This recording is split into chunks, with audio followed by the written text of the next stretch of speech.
कर्मों का फल। एक समय की बात है, एक प्रतापी राजा था। उसने अपने राजमहल में ब्राह्मणों के भोजन का आयोजन किया और यह आयोजन उसने अपने बगीचे वाले स्थान पर रखा था। इसीलिए रसोइया भी उसी स्थान पर जाकर भोजन बना रहे थे। उसी समय आसमान से एक चील आया। उस चील ने अपने मुंह में एक सांप को दबाया हुआ था और जब वो चील उस बगीचे के ऊपर से गुजर रहा था, उस समय सांप ने उस चील को डसने की कोशिश की, जिसके कारण जहर की कुछ बूंदें उस बर्तन में गिर गई जिसमें ब्राह्मणों के लिए भोजन बनाया जा रहा था।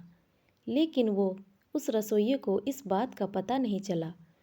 उसे जरा भी आभास नहीं हुआ कि जहर की बूंदें इस बर्तन में गिर गई हैं। वो सारा भोजन जहरीला हो गया और यह भोजन ब्राह्मणों ने खा लिया। तो जहरीला भोजन करने के कारण सभी ब्राह्मणों की मृत्यु हो गई और एक साथ इतने सारे ब्राह्मणों की मृत्यु हो जाना कोई अच्छी बात नहीं थी और यह तो घोर पाप हुआ।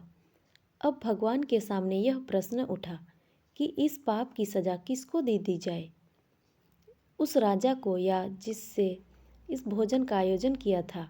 लेकिन उसे तो पता भी नहीं था कि भोजन में जहर है, या उस रसोइये को जिसने वो भोजन बनाया था।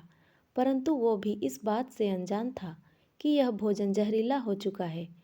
तो क्या सज़ा उस चील को दे दी जाए जो उस सांप को लेकर वहाँ से निकला, और या फिर सज़ा उस सांप को दे दी जाए जिसने आत्मरक्षा के लिए उस जहर को उगला।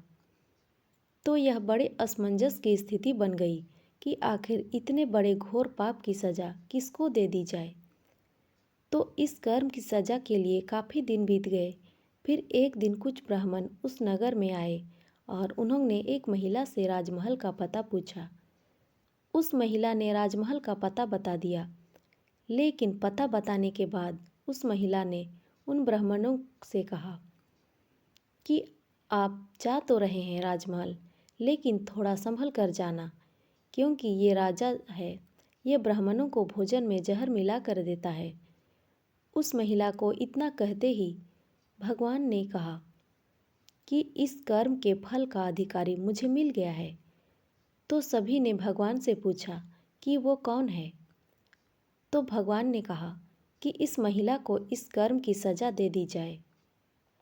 तब सभी आश्चर्यचकित हो गए और वो बोले कि वो महिला तो उस समय वहाँ मौजूद भी नहीं थी।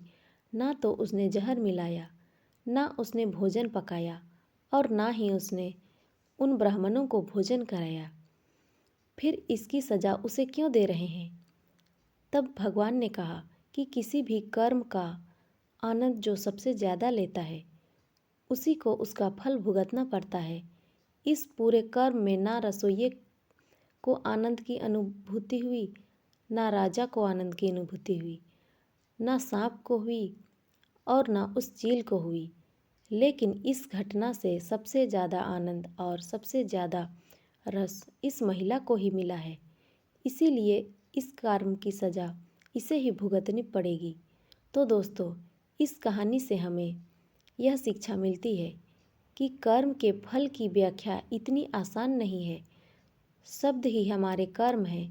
हम जो काम करते हैं वो तो हमारे कर्म ही होते हैं, लेकिन जो हमारी किसी के प्रति भावनाएं हैं वही हमारे कर्म हैं। हमारे विचार ही हमारे कर्म हैं। अगर आपने अपने विचारों पर नियंत्रण करना सीख लिया, तब आप इस महान इंसान बन जाते हैं। जब आप अच्छा सोचते हैं तो आपके साथ अच्छा ही होता है और वो होता ही रहेगा। इसीलिए दोस्तों, किसी के भी बुरे कर्मों की आलोचना नहीं करनी चाहिए। तो दोस्तों, ये कहानी आपको कैसी लगी कमेंट में ज़रूर बताएं और अच्छी लगी हो तो लाइक, शेयर और सब्सक्राइब ज़रूर करें। धन्यवाद।